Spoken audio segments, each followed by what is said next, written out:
तेलंगाना समेत 4 राज्यों में विधानसभा चुनाव है और इस चुनाव के बीच में बयानबाजी भी जोर शोर से हो रही है। सभी पार्टियां जोर शोर से तैयारी में भी जुटी हुई है। आपको याद होगा कि जब राहुल गांधी तेलंगाना में रैली करने पहुंचे थे तो राहुल गांधी ने रैली में एक बयान दिया था जिसमें उन्होंने कहा था कि बीआरएस को बीजेपी की बी टीम कहा गया राहुल गांधी के द्वारा। उसमें ओवैसी को भी उन्होंने लपेटे में लिया था। अब इसी बयान से मिलता जुलता एक बयान प्रधानमंत्री मोदी ने 3 अक्टूबर को तेलंगाना के रैली में दिया। प्रधानमंत्री मोदी ने रोड शो के बाद मंच से सीधे कहा कि ग्रेटर हैदराबाद नगर निगम जीएचएमसी चुनाव से पहले राव चंद्रशेखर राव यानी तेलंगाना के जो सीएम है उनका नाम लेके धूमधाम से उनका स्वागत करने और बहुत ही सम्मान दिखाने के लिए हवाई एयरपोर्ट पर पहुंचे थे। लेकिन यह सब रुक गया और वह फिर आगे के बयान में प्रधानमंत्री मोदी ने कहा कि अचानक से वो गुस्सा हो गए। ऐसा क्यों हुआ? इसकी वजह यह है कि हैदराबाद चुनाव के बाद वह मुझसे मिलने दिल्ली आए थे और उन्होंने मुझे एक सुंदर सा शॉल दिया, सम्मानित किया।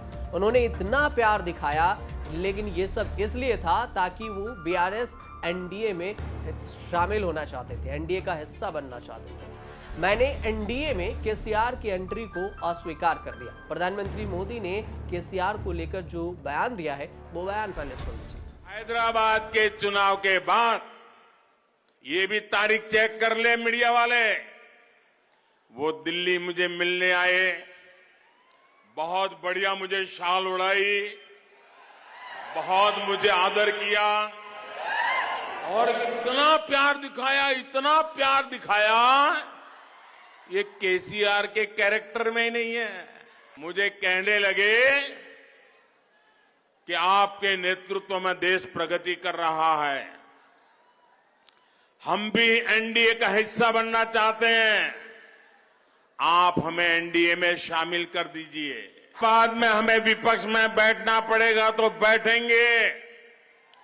केसीआर की सरकार हमारे कार्यकर्ताओं पर जुल्म करेगी तो जुल्म सहेंगे, लेकिन हम तेलंगाना की जनता से दगा नहीं कर सकते हैं। उनको एनडीए में एंट्री देने से इनकार कर दिया।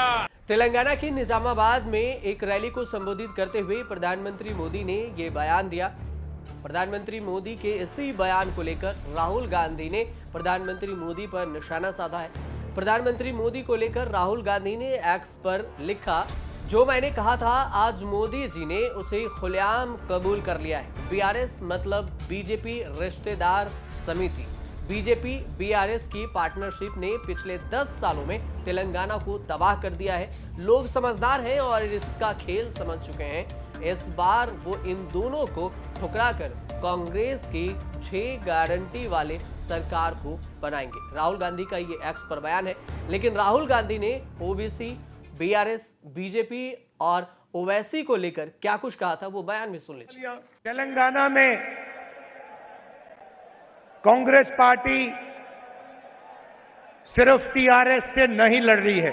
कांग्रेस पार्टी टीआरएस, बीजेपी और एमआईएम के खिलाफ लड़ रही है।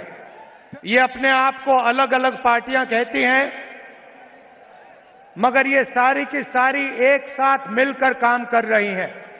टीआरएस को मैंने अपनी आंखों से लोकसभा में देखा है। जब भी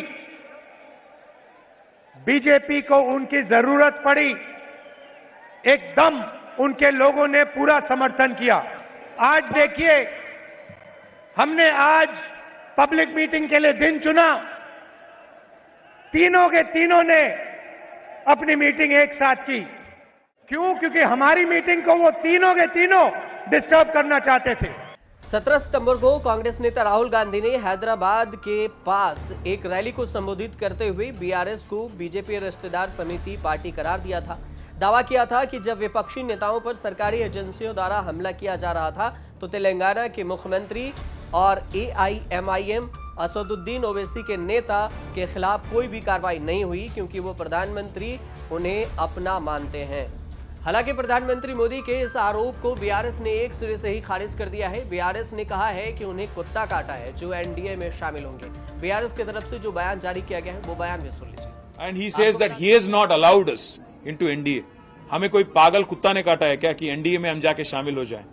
आज पूरे के पूरे पार्टी आपको एनडीए को छोड़ के बाहर जा रहे हैं। आपको अगर आप देखेंगे शिवसेना छोड़ के गई, आपको जनता दल यू आपको छोड़ के गई है, तेलुगु देशम आपको छोड़ के गई है, शिरोमणि अकाली दल आपको छोड़ के गई है। साथ है कौन आपके? सीबीआई, ईडी, आईटी, इनके अलावा है कौन आपके एनडीए में? आपको बता दें कि तेलंगाना में इस साल के आखिरी में विधानसभा चुनाव होने वाले हैं और 119 सीटों वाले राज्य में सत्ताधारी बीआरएस ने 115 सीटों पर उम्मीदवारों का ऐलान कर दिया है। बाकी के सीटों पर उम्मीदवारों का ऐलान करने की बात जल्द ही कही जा रही है। लेकिन इस सब के बीच में अभिनेता पवन कल्याण ने 2019 लोकसभा चुनाव में बीजेपी के साथ गठबंधन किया था। अब उन्होंने तेलंगाना में टीडीपी संग गठबंधन किया है, जबकि अब टीडीपी और बीजेपी के बीच में संबंध कुछ अच्छे नहीं है। पवन कल्याण की जनसेना पार्टी आगामी तेलंगाना विधानसभा चुनाव में 119 सीटों में से 32 सीटों पर चुनाव लड़ेगी। तो वहीं कांग्रेस ने कर्नाटक के बाद तेलंगाना में 6 वादे किए हैं जनता से और कहा है कि तेलंगाना में सरकार बनने के बाद पहले कदम से ये 6 वादे पूरे किए जाएंगे। लेकिन कुल मिलाकर तेलंगाना में इस बार की लड़ाई बीआरएस, बीजेपी और ओवैसी के पार्टी के बीच में सीधे तौर पर कांग्रेस को टक्कर दे सकती है। कांग्रेस भी 6 वादे कर रही है ताकि प्रधानमंत्री मोदी को टक्कर दे और बीआरएस को भी तेलंगाना से सत्ता में हटाए और कर्नाटक के जैसे तेलंगाना में अपनी सरकार बनाए। आप देखते रहिए न्यूज़।